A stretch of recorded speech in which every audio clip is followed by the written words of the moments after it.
Welcome to the 24th reading from Fablehaven. We have 2 to go after today, and we'll be all finished. Kendra rushed down the stairs and picked up the key. It was wet, corroded, and a little slimy. Longer than a regular key, it looked old-fashioned. Wiping it against her shirt, she carried the key to the boathouse and inserted it in the keyhole. It fit perfectly. She turned it and the door swung inward. Kendra shivered. The implications were disturbing. Apparently, a naiad had tossed her the key. They wanted her out on the water. With only the moonlight seeping through the door to provide illumination, the boathouse was very dim. Squinting, Kendra could see 3 boats tied to the narrow pier, 2 large rowboats, and one slightly broader than the other, and a smaller paddle boat. The paddle boat was the kind with bicycle pedals. Kendra had once ridden it at a park with a lake. On one wall hung several oars of varying length. Near the door were a crank and a lever. Kendra tried to turn the crank, but it would not move. She pulled the lever. Nothing happened. She tried the crank again, and this time it turned. A sliding door on the opposite side of the boathouse from the dock began to open, letting in more light. Kendra kept cranking, relieved that she would be able to paddle a boat directly out of the boathouse onto the pond. Standing in the gloom of the boathouse, staring out the open door at the pond, Kendra began to doubt. She felt nauseated with fear. Was she really prepared to go to her death? To have naiads drown her, or to fall victim to a spell protecting a forbidden island? Grandpa and Grandma Sorensen were resourceful. They might have already escaped. Was she doing this for nothing? Kendra remembered an occasion 3 years ago at a community pool. She desperately wanted to jump off the high dive. Her mom had warned her that it was higher than it looked, but nothing could dissuade her. Many kids were jumping off it, several her age or younger. She stood in line at the base of the ladder. When her turn came, she started climbing, amazed at how much higher she seemed with each step. When she arrived at the top, she felt like she was standing on a skyscraper. She wanted to turn back, but all the kids in line would know she was scared. Plus, her parents were watching. She walked forward along the diving board. There was a slight breeze. She wondered if the people on the ground could feel it. When she approached the end of the board, she stared down at the rippling water. She could see all the way to the bottom of the pool. Jumping no longer seemed like a fun thing to do. Realizing that the longer she hesitated, the more attention she would draw, she turned around quickly and descended the ladder, trying to avoid eye contact with the people waiting in line at the bottom. She had not been up a high dive since. In fact, she rarely took any sort of risk. Once again, she was standing on the brink of something frightening, but this was different. Jumping off a high dive or riding a roller coaster with multiple loops or passing a note to Scott Thomas, those were all voluntary thrills. There was no real consequence to avoiding the risk. In her current situation, her family would probably die if she failed to act. She had to stand by her previous decision and carry out the plan regardless of the consequences. Kendra considered the oars. She'd never rowed a boat and could easily picture herself floundering, especially if nasty naiads were giving her a hard time. She examined the paddle boat. Designed for a single passenger, it was wider than it needed to be, presumably for additional stability. The childish craft was not nearly as big as the rowboats, and she would be close to the water, but at least Kendra thought she could maneuver it. Kendra sighed, kneeling until she untied the little boat. Tossing the slender rope onto the seat, the paddle boat wobbled. When she stepped aboard, she had to crouch and use her hands to avoid falling in the water. The bottom of the novelty craft was completely closed, which meant nothing could grab at her feet. After getting situated, Kendra sat facing the dock. There was a steering wheel to control lateral movement. Turning the wheel all the way to one side, she pedaled backward and slid away from the dock. Cranking the wheel the other way, she started pedaling forward, and the boat quietly slid out of the boathouse. Ripples radiated out from the front of the paddle boat as she steered it toward the island, pedaling briskly. The island was not far, maybe 80 yards. The paddle boat moved steadily closer to her destination until It started moving away from the island. She pedaled harder, but the boat kept sliding diagonally backward. Something was towing her. The boat began to spin. Turning the wheel and paddling did nothing. Then the boat suddenly tilted precariously to one side. Something was trying to tip her. Kendra leaned to prevent the boat from capsizing, and the boat abruptly rocked the other way. Kendra changed her position, counterbalancing desperately. She saw wet fingers holding the side of her boat and slapped at them. The action was rewarded by giggling. The boat began to rotate quickly. "Leave me alone," Kendra demanded. "I have to get to the island." This earned a long titter from multiple voices. Kendra paddled furiously, but it did no good. She kept spinning and getting hauled in the wrong direction. The Naiad started rocking the boat again. Thanks to the low center of gravity, Kendra found that leaning was enough to prevent the boat from capsizing, but the Naiads were relentless. They tried to distract her by banging the bottom of the vessel and by waving at her. The boat pitched and rocked and spun, and then suddenly, the Naiads would heave in earnest, trying to catch her off balance. Time after time, Kendra reacted quickly, shifting her weight to spoil their attempts to flip her. It was a stalemate. The Naiads did not show themselves. She heard their laughter and glimpsed their hands, but never saw a face. Kendra decided to quit paddling. It was getting her nowhere and wasting energy. She resolved to exert herself only to keep the boat from tipping. The attempts grew less frequent. She said nothing, made no response to the taunting giggles, ignored the hands on the side of the boat. She simply leaned as needed when they tried to tip the boat. She was getting better at it. They were not able to tilt as much. The attempts stopped. After about a minute of no activity, Kendra started paddling toward the island. Her progress was soon halted. She quit paddling immediately.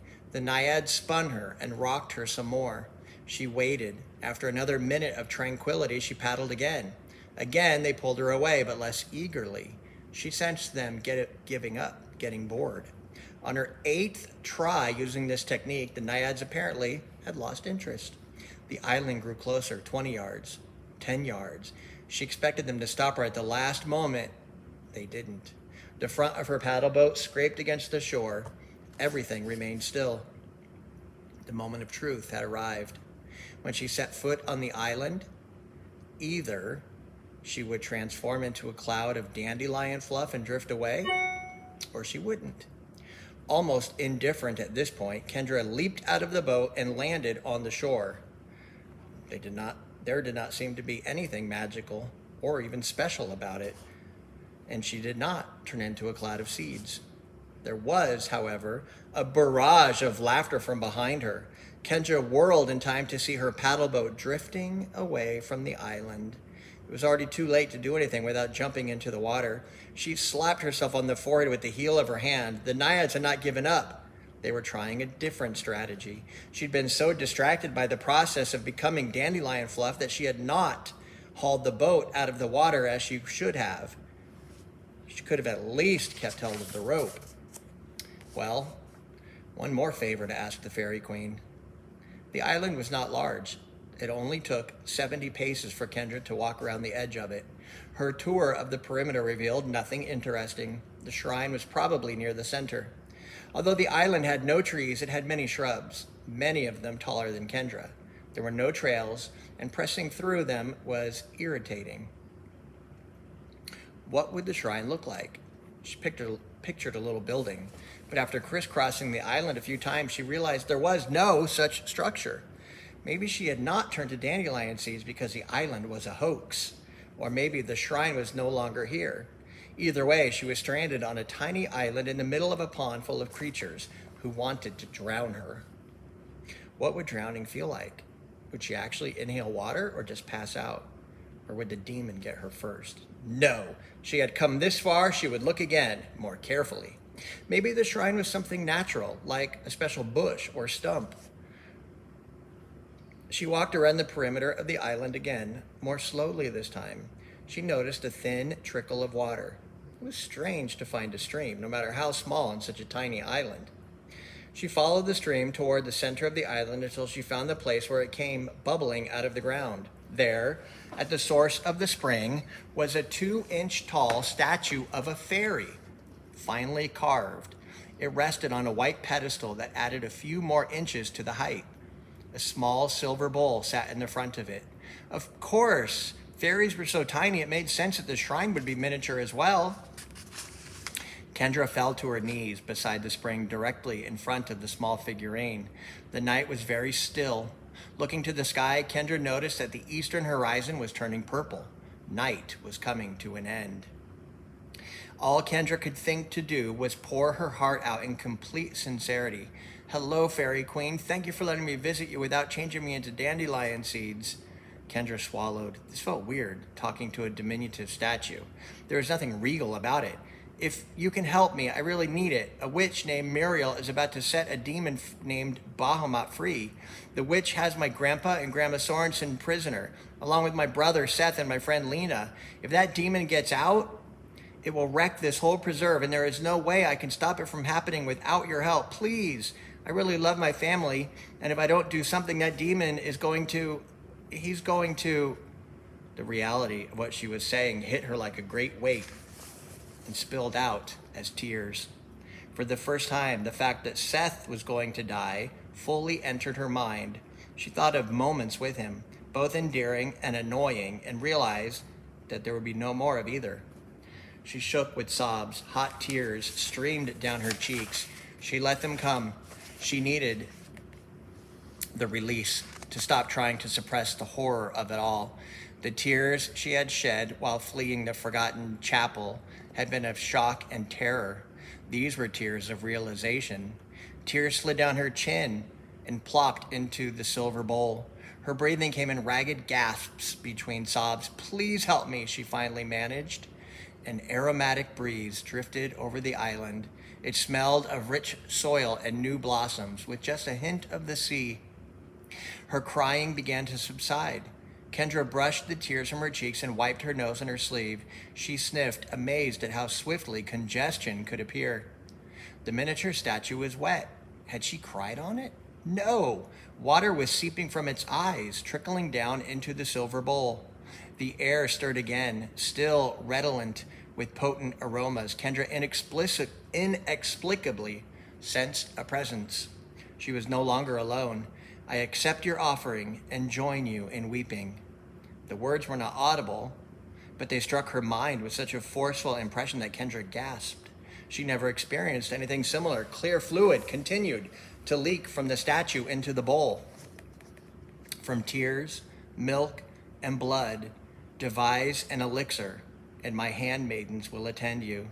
The tears were obvious. All Kendra could picture was Viola for the milk. Whose blood? Her own? The cows? The handmaidens had to be the fairies.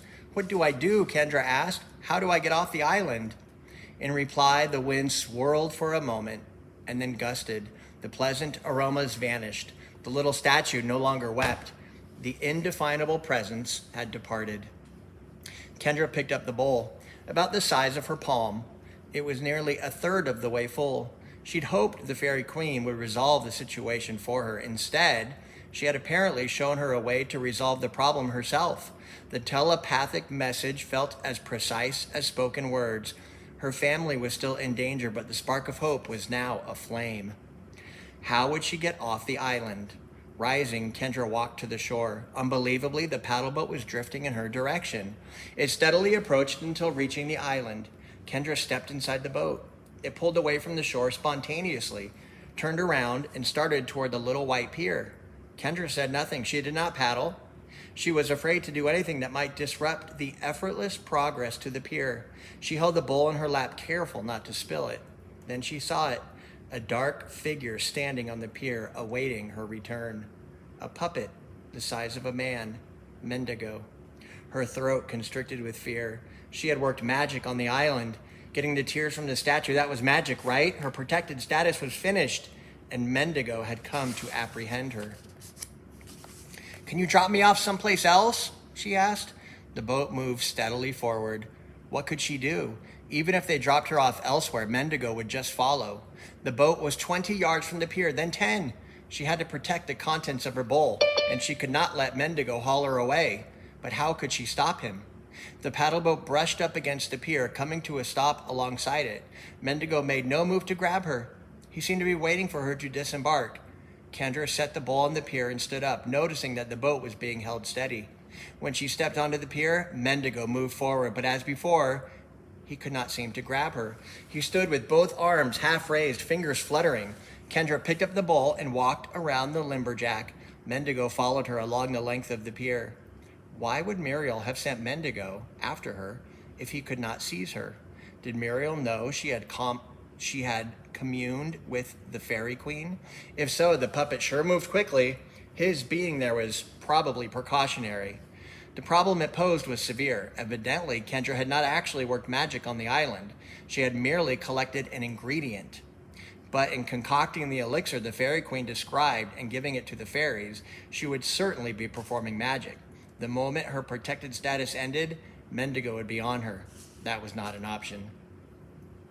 Kendra sat the silver bowl on the steps leading up to the gazebo. Then she turned and confronted Mendigo. The puppet was more than half a head taller than her. I think you work like Hugo. You have no brain and just do what you're told. Is that right, Mendigo? The lumberjack stood still. Kendra tried not to get creeped out. I have a feeling you won't obey me, but it's worth a try. Mendigo, go climb a tree and sit up there forever. Mendigo stood motionless. Kendra walked straight at him.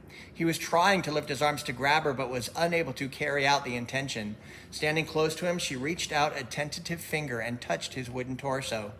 He did not react, except to continue struggling against whatever force prevented him from seizing her. You can't touch me. I haven't done anything mean or used any magic, but I can touch you. She gently stroked both of his arms just beneath the shoulders. The lumberjack jittered with the effort of trying to grasp her. Want to see my second decisive move of the night? She asked. Mendigo quivered, hooks jingling, but remained powerless to take hold of Kendra. Unconsciously biting her lower lip, she grabbed both arms just below the shoulders, unhooked them, and dashed away from the lumberjack. She heard the overgrown puppet chasing her as she raced to the edge of the pond and hurled the wooden arms into the water. Something clipped Kendra's shoulder and sent her spinning to the ground. A crushing force pressed against her back, pinning her down. She could hardly breathe. Craning her neck, she saw Mendigo looming over her, using his foot to hold her in place. How could a creature that looked so flimsy be so strong? The spot where he had kicked her stung deep. It would certainly bruise. Kendra reached for the other leg, hoping to unhook the shin, but the puppet danced out of reach. For a moment,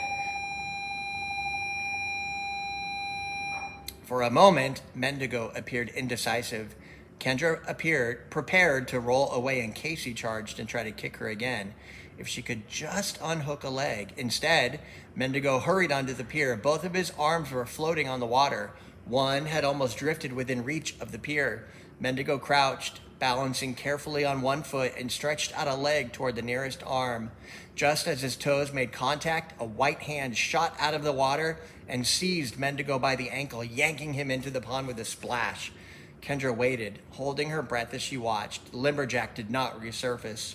She dashed back to the steps and picked up the bowl. Kendra dared not run while holding the tears. Instead, she walked swiftly, careful not to waste any of her precious cargo. She walked across the lawn, through the arch, down the path, and onto the road. Stars continued to fade in the eastern sky. Kendra hurried along the road. She was pretty sure her sheltered status was at an end, but if mischief had to be done, at least it had felt worthwhile. She had a feeling it would not be her final mischievous act of the night.